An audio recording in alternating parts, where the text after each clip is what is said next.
Assalamualaikum warahmatullahi wabarakatuh. Alhamdulillahil azizil wadud. Wassalatu wassalamu ala sirri hayatil wujud. Wasababil a'zam likulli mawjud. Abdali kullil abi wa abdali kulli maulud.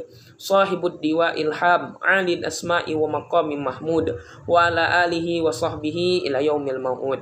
Yang saya hormati Ibu Ulfa Husna MPD selaku dosen pengampu mata kuliah metodologi penelitian hukum. Yang saya hormati dan saya banggakan kawan-kawan dari Hukum Keluarga Islam HKI 3B. Izinkanlah saya atas nama Muhammad Asrawi Elfat NIM 10120034 untuk menyampaikan jawaban UTS saya yang nomor 1. Isinya pertanyaannya yaitu apa yang maksud dengan penelitian dan apa yang maksud dengan metodologi penelitian. Dan yang kedua, sebutkan dan jelaskan mengenai pendekatan dan jenis-jenis penelitian. Yang ketiga, apa tujuan melakukan penelitian dan tahapan prosedurnya. Yang keempat, menurut pendapat saya pribadi, apa itu masalah penelitian dan dari mana saja sumber yang bisa kita dapatkan masalah penelitian tersebut. Dan yang kelima yaitu apa itu latar belakang masalah, yaitu pengertian dan penjelasannya, apa itu rumusan masalah, apa itu tujuan dan kegunaan penelitian, dan apa itu kerangka teori, dan apa itu tinjauan pustaka, dan apa itu kerangka berpikir, dan apa itu hipotesis penelitian. Inilah pertanyaan pertama, yaitu apa itu penelitian dan apa itu metodologi penelitian. Yang pertama, apa itu penelitian?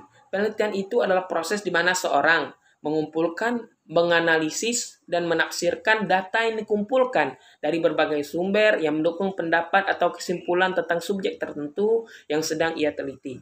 Dan yang kedua, apa itu metodologi penelitian? Metodologi penelitian adalah cara-cara atau langkah-langkah utama seorang peneliti dalam menuntaskan sebuah permasalahan. Nah, pertanyaan kedua, sebutkan dan jelaskan pendekatan dan jenis pendekatan penelitian. Oke? Sebelum kita memasuki pendekatan penelitian dan macam-macam pendekatan penelitian, perlu kita ketahui pendekatan penelitian secara luas adalah rencana untuk melaksanakan penelitian melibatkan titik pertemuan filosofis, desain-desain penelitian dan metode-metode tertentu. Secara metode, pendekatan penelitian itu dibagi menjadi 3, yaitu pendekatan penelitian kuantitatif, pendekatan penelitian kualitatif, dan pendekatan penelitian campuran. Pertama, pendekatan penelitian kuantitatif. Pendekatan penelitian kuantitatif ini yang analisisnya lebih fokus pada data-data numerikal atau angka yang diolah dengan menggunakan metode statistika.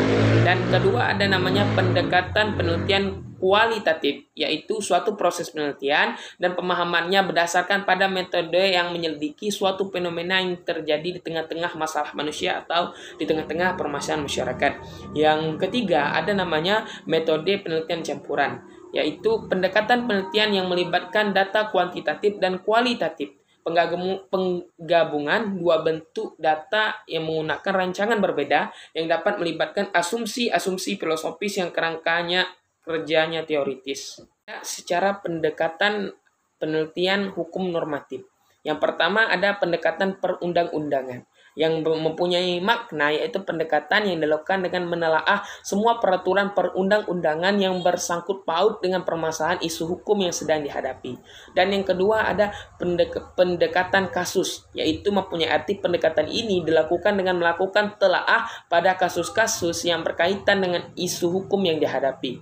Yang ketiga ada pendekatan historis, yaitu pendekatan ini dilakukan dalam kerangka untuk memahami filosofis aturan hukum dari waktu ke waktu serta memahami perubahan dan perkembangan filosofi yang melandasi hukum tersebut. Dan yang keempat ada pendekatan kooperatif, yaitu pendekatan ini dilakukan dengan membandingkan peraturan hukum ataupun putusan pengadilan di suatu negara dengan peraturan hukum di negara lain, dapat satu negara atau lebih, namun haruslah mengenai hal yang sama. Yang selanjutnya ada pendekatan hukum konseptual, yaitu pendekatan hukum ini beranjak dari pandangan-pandangan dan doktrin-doktrin yang berkembang di dalam ilmu hukum. Pendekatan ini menjadi penting sebab pemahaman terhadap pandangan doktrin yang berkembang dalam ilmu hukum dapat menjadi pijakan untuk membangun argumentasi hukum ketika menyelesaikan isu hukum yang dihadapi. Kemudian ada pendekatan hukum secara penelitian atau hukum empiris, yaitu pertama hukum empiris ini ada pendekatan sosiologi hukum, yaitu pendekatan sosiologi hukum mempelajari empiris dan analitis hubungan timbal balik antara hukum dengan gejala sosial lainnya. Kemudian ada di bagian hukum empiris ini, pendekatan hukum empiris ini ada pendekatan antropologi hukum, yaitu pendekatan yang mengkaji manusia atau individu berserta pola-pola sengketa penyelesaiannya, baik masyarakat secara sederhana maupun masyarakat sedang mengalami proses modernisasi. Dan ketiga, ada pendekatan penelitian hukum secara psikologi hukum, yaitu pendekatan penelitian yang berusaha melihat hukum sebagai suatu perwujudan perkembangan jiwa manusia. Dan ketiga, apa tujuan penelitian serta tahapan prosedur penelitian tersebut? Ya, baiklah, saya akan menjawab. Tujuan penelitian adalah rumusan tentang hal-hal yang hendak dicari, ingin dicapai dari kegiatan penelitian, serta prosedur penelitian yaitu banyak, yang dimulai dengan mencari latar belakang masalah, rumusan masalah, tujuan dan kegunaan penelitian, kerangka teori, tinjauan pustaka, kerangka pikir, dan hipotesis penelitian. Pertanyaan keempat itu apa pengertian menurut saudara masalah penelitian dan dari mana saja kita bisa mendapat sumber masalah penelitian?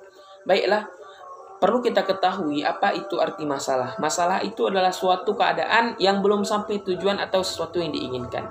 Dan menurut saya pribadi, supaya lebih simpel lagi, masalah penelitian adalah bahan dasar untuk membuat sebuah penelitian permasalahan. Atau lebih simpelnya, suatu judul kasus yang diselesaikan dengan sebuah penelitian atau rumusan masalah.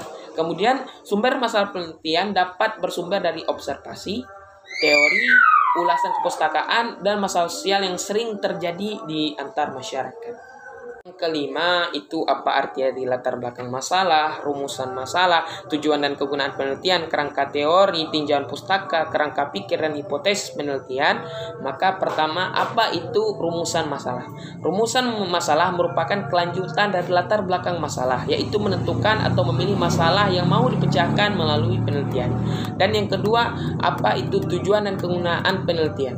Kegunaan dan tujuan dan kegunaan penelitian itu adalah untuk memecahkan suatu permasalahan dalam masyarakat melalui sebuah penelitian. Kegunaannya ialah kepentingan dan pengembangan ilmu untuk memecahkan masalah. Dan ketiga, apa itu kerangka teori? Kerangka teori adalah sebuah kerangka dari pemikiran, pendapat teoritis penulis mengenai suatu hukum dan atau permasalahan. Yang keempat, apa itu tinjauan pustaka? Tinjauan pustaka adalah sebuah penelusuran penelitian yang memiliki kaitan langsung atau tidak langsung dengan permasalahan penelitian. Dan yang kelima, apa itu kerangka pikir? Kerangka pikir adalah model atau gambaran merupakan konsep yang di dalamnya menjelaskan tentang hubungan antara variabel dengan variabel yang lain. Dan keenam, itu apa hipotesis penelitian? Hipotesis penelitian adalah terbagi menjadi dua, yaitu hipotesis penguji, yang kedua adalah hipotesis kerja. Hipotesis penguji adalah untuk menguji sebuah kebenaran, dan hipotesis kerja rumusan atau tanggapan mengenai arahan penelitian tersebut. Baiklah, terima kasih atas pendengarannya terhadap yang sekali lagi saya ucapkan terima kasih terkhusus bagi dosen pengampu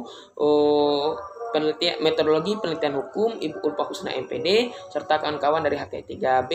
Astaghfiru min kulli khati'at wal khatawat wa anukum ila hasanat. Assalamualaikum warahmatullahi wabarakatuh.